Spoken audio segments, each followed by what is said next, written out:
Hello, everybody. Welcome back to Geezerology. Today, Bob is going to do a review of So Happy It Hurts, which is a new album by Bryan Adams, released on March 11, 2022.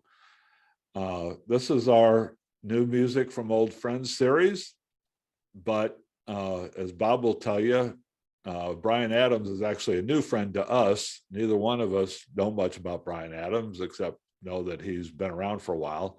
But Bob decided to jump in and learn a little bit about Bryan Adams, and this was a good opportunity for him to do that. So Bob, take it away. All right. Thank you, Scotty.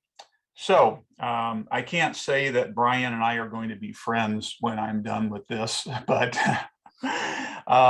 prior to delving into this album, the sum total of my knowledge of Bryan Adams consisted of two songs, Summer of '69 and Cuts Like a Knife.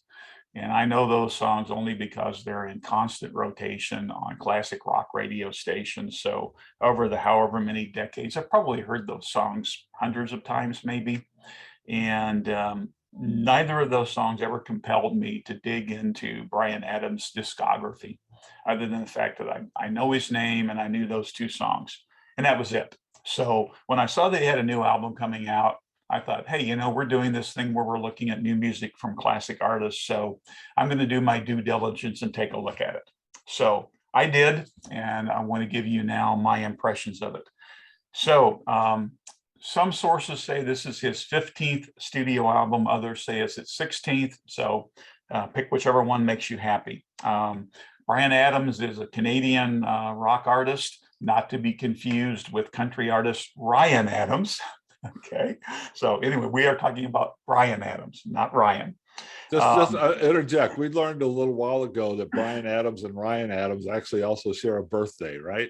That's correct. Yes. Yeah. Yes. So a lot of confusion there. And I understand that Ryan does not like it when people are at his concerts and they yell out to play Summer of '69. So anyway, Bryan Adams says that this album is a return to life after the COVID-19 pandemic, which I thought was still with us, but apparently he says we're returning to life. And it says it's a return to life, even though several of these songs were actually written before that virus started flowing around the world. This is truly a solo effort. Bryan played all of the instruments on the album. He gets a little bit of help from one guitarist and some backing vocals. He has co-writers, on the songs with him, principally Robert Mutt Lang, who is a former contributor who got together with Bryan back in 2008 on his album called 11. Lang, you may know, is a legendary producer. He's worked with tons and tons of bands, former husband to Shania Twain. And so Mutt Lang has his contributions to the album. There are 12 songs on the album, totaling 39 minutes and 10 seconds. They're, for the most part, upbeat songs. Bryan Adams is obviously trying to come across being positive and hitting that theme about, hey, let's return to life. I will tell you up front, I wasn't terribly impressed with the album. It's not a bad album. It's executed well. Like I say, it's pretty much straightforward rock and roll. Feels like a big return to maybe what he was doing in the 80s. If I think about Cuts Like a Knife and some of the reviews and other information I've read, there's a lot of 80s influence in here. My big problem with the album is I found most of the songs very simplistic, and they cover themes that people have covered many, many, many times previously. The lyrics are fairly simple, fairly straightforward. So there's just nothing here that really reached out and grabbed me. And so will I be returning to this album? I seriously doubt it. And that's me. If you're a Bryan Adams fan, you may feel totally different about it, but I want to dig into a few of the songs on here and kind of explain why I feel the way I do. The album is called So Happy It Hurts, and the title track kicks off the album. And this is a highway song. It celebrates putting the top down, getting in your car and hitting the open road. You know, this is a theme that has been covered and covered and covered and covered by artists. And, you know, we can go as far back as Steppenwolf with Born to Be Born to Be Wild, Golden Earring with Radar Love, Canned Heat with On the Road Again. You know, we've had lots and lots of highway songs. And here's a line from it. Top down, I got the radio on. Okay, you know, again, stuff we've all heard before. The only thing that's unique about this song is he sings about taking to the Canadian highways and seeing the Canadian Rockies and stuff like that, rather than it being a US highway. But like I say, it's a theme that's been covered many, many times before. I've been looking for you. This kicks into a rockabilly vein. I almost sounds like I'm listening to Buddy Holly. And so this is, I want to give you some of the sterling lyrics from this song. You're so beautiful, amazing, so beautiful, it's indisputable. Classic songwriting there.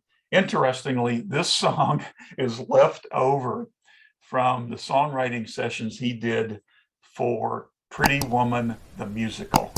Got a catchy rockabilly beat to it, but again, very simplistic lyrics. We've got another song called On the Road. And this is another song by a rock star singing about the life of a rock star. Again, we've heard all of this before. And the lyrics are, getting back on the road, it's all I've ever known. Like I say again, how many times do we have to listen to musicians telling us about their life on the road?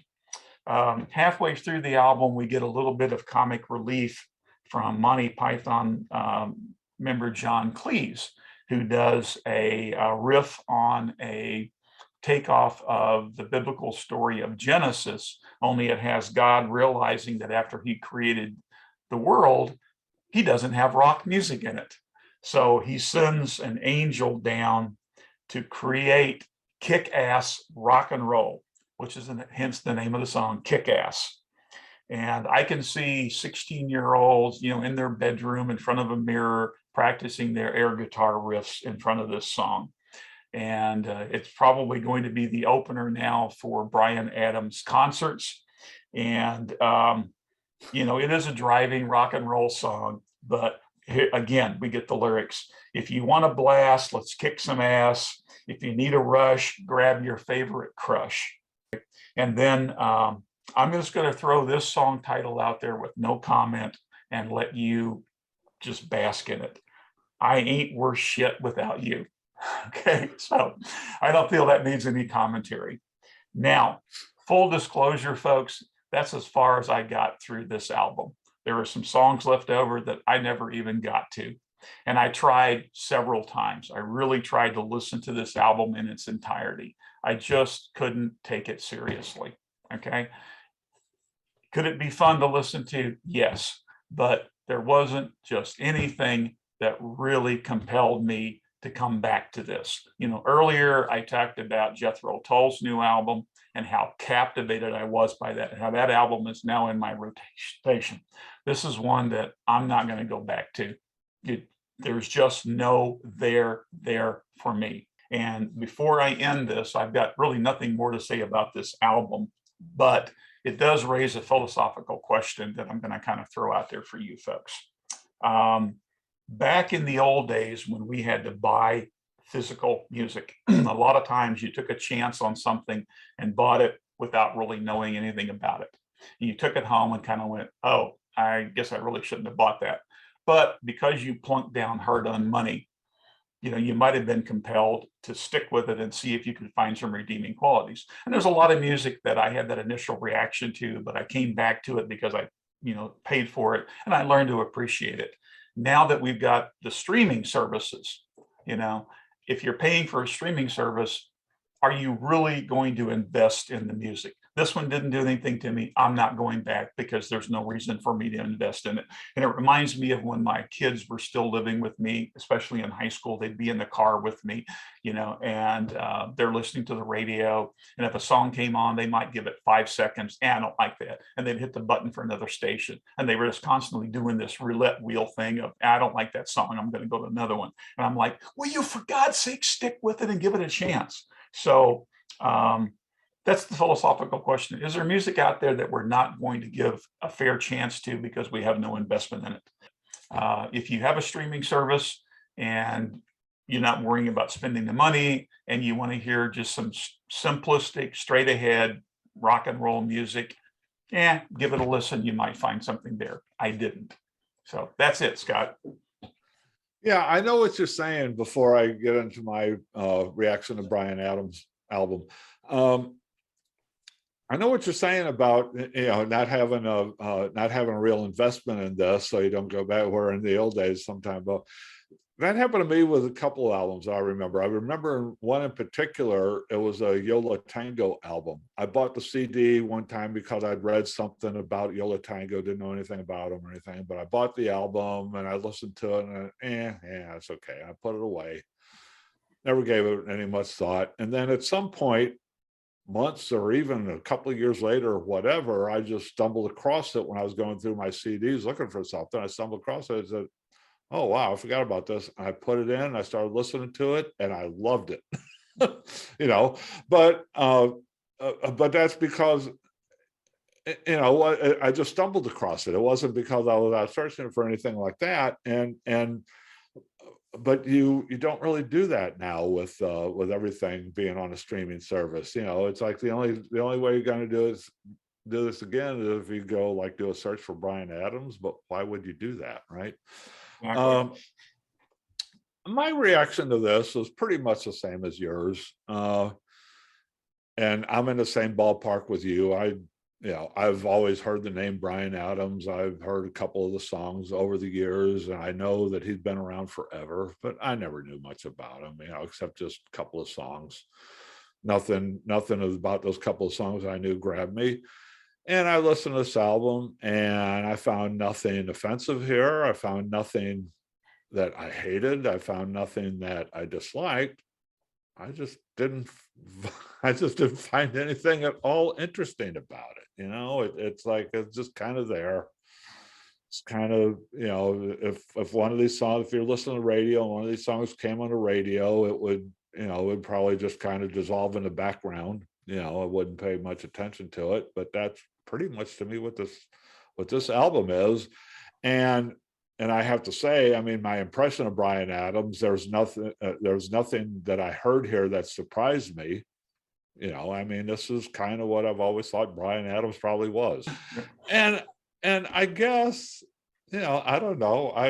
I would be interested to know, if you're a Bryan Adams fan, just let us know what is it that stands out about him, and I don't know. I don't know.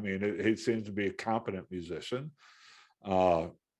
There's nothing, there's nothing particularly offensive or bad about it. It all seems competent, but that's it. It just kind of seems competent. Nothing inspiring here, as far as I can tell. So Bob, this is a case where you and I seem to be pretty much exactly on the same page. That doesn't happen too often. Every now and then, but it happened here. So yeah, we have some common ground here. We don't normally travel on the same rock and roll highway. So and we both tried to here, and we both took an early exit, right? I was just going to say we both took the same exit ramp. Both took the same exit, right? And so yeah, I would echo you there, Scott. If you're listening to this and you're a Bryan Adams fan, please give us a comment about what Bryan Adams has out there that you think we might find compelling. Based on the radio songs I know and based on this album, I really have no desire to dig into anything else in his discography to see if I'm wrong or whatever. So I don't know, but Summer of '69, I'm going to guess is probably his most well-known song. I may be wrong on that. And it's not a bad song. I mean, it's something I can listen to, and it's got some hooks to it. But, again, even that never compelled me, to go any farther. And this one, certainly won't compel me to go any deeper. So, but yeah, I'd be interested in hearing from you, if you have reasons to justify Bryan Adams, or have something you can point to that might really stand out. And I will say, before we close, I will say that I looked it up while you were talking. I did a quick check. Bryan Adams with a B was born on November 5, 1959, and Ryan Adams was born on November 5 of 1974. So they did share a birthday, a generation apart, but on the same birthday. And I guess by the time Ryan Adams was born, they'd run out of bees or something. I don't know. There were no bees to hand around on November 5th anymore. They started now I get it. No, okay. Ryan, yeah. That's one of those ones that kind of comes and hits you in the back of the head. By the time 1974 rolling around, all out of run out of bees bees. about August or September. They didn't have any left in November. Thanks, everybody. Thanks for joining us. Thanks, Bob, for starting the conversation here. Yeah, we'd like to join in on the conversation. Let us know what we're missing about Bryan Adams, because we must be missing something, because he's been very successful for a very long time. But neither of us old farts get it for whatever reason. So maybe some of you youngsters can let us in on the secret. Thanks, everybody. Join us again. So long.